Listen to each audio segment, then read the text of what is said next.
This week on Sundays with Sully, we're doing it a little bit different for you guys. Let's go check it out.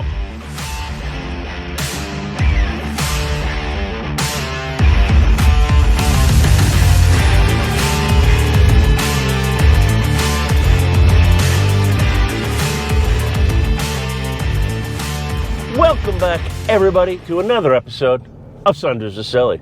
Thank you guys for tuning in. If you haven't done so yet, make sure to hit that like and subscribe down below at Navtronics on YouTube and Instagram to stay up to date and in the know the latest happenings in the marine industry. All right, guys, what are we talking about today? Well, today we are going to be going into Sully's Mistake Factory Season 2. This is more of a long format how-to video series. We did it last year. You guys seem to be really liking some of that how-to content and digging in and figuring out how some of these things are done and kind of showing it all. And it's being done on my own personal boat. And this year, what started as a very simple project has rapidly spiraled into something much bigger. And, well, guys, go watch this next video. Make sure to give us a follow and see what else we've got going on. And I will see you guys next week with something good. Check it out. What's good, everybody? It is Sully, and welcome back to another season of Sully's Mistake Factory.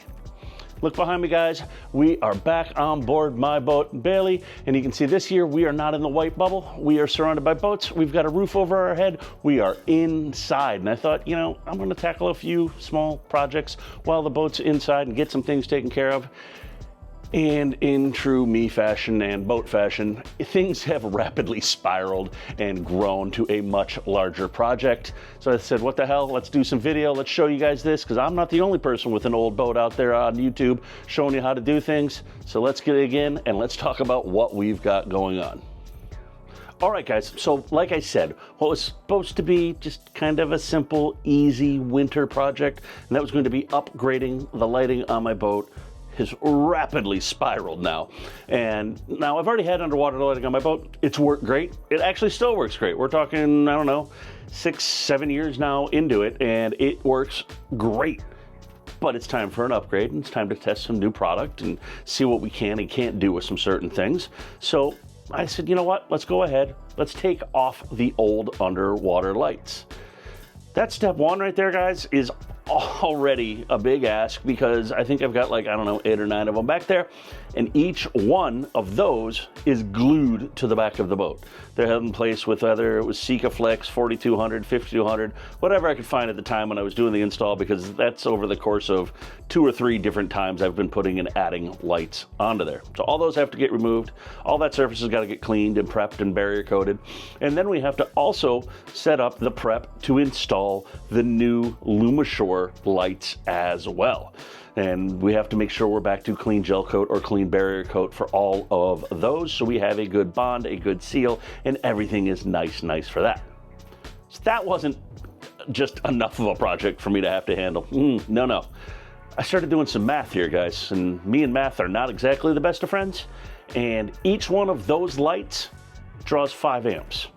And there's 6 of them, because again, I don't do anything understated. If we got to go overstated, we got to go over the top.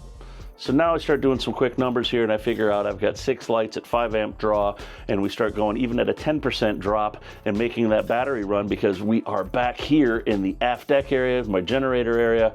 The house batteries are not back here. They are up midship with the engines. All of a sudden, we're looking at a 30-foot run each way. So now we've got a 60-foot run, and we've got, you know, 35, 40 amps of draw for the lights, because we're also going to go ahead and put cockpit lighting in here as well. So now all of a sudden we start looking at that, and we say, well, that's going to be way more than a 16.2 or a 14.2 wire from the original lighting to handle. So now we have to pull new wire back. Well, if you're pulling new wire back, you know, gee, the aft cabin's right on the other side of me here, and that's the master. I've always wanted to have a separate stereo for back there for entertainment. So let's go ahead and do that. Well, there's another 7.5 amps, and, you know, put in a couple of scan struts so we can keep everything charged up nice. Well, there's another couple amps. And if we take a look behind me over here, there's a scan strut Atmos. There's another couple of amps. And quickly it becomes apparent that I probably should plan for 60 to 80 amp load service back to here and then do it as a distribution. So it was a simple light install, has rapidly spiraled into let's do lights, let's put a stereo in the aft cabin, let's go ahead and rewire some things. And while we're doing all of that, if I take a spin around here, you can see we've got the trim tab pump right here. And that's mounted on the bulkhead to the aft cabin, not mounted to the aft transom here. Well, those lines run up over here and are gonna get in the way, so why don't we move the trim tab pump while we're at it? You see where I'm going, guys? This isn't just a one-part episode of doing a fuel filter Raycor here. We're going all in, guys. We're doing battery cable runs. We're rerunning trim tabs. We're installing Lumishore underwater lights, Lumishore above water lights. We're going to make some panels. I think I'm going to probably, hopefully, go ahead and do a dedicated charge leg for my engine battery for the generator here so that it has its own. Why? Because, oh yeah, the boat doesn't have a house bank right now. It has a port and a starboard bank that is the engine slash house, and I'd really like to give it a dedicated house bank and then have engine, port, and starboard, so I've got redundancy and safety. So there it is, guys. That is this year's Sully's Mistake Factory. If I haven't bored you yet, dig on in, guys, because I got a lot to come. We got a lot of drawings already set up here with all kinds of different stuff going on, with all the different lighting. We're going to talk about everything and why we're doing what we're doing. Let's go.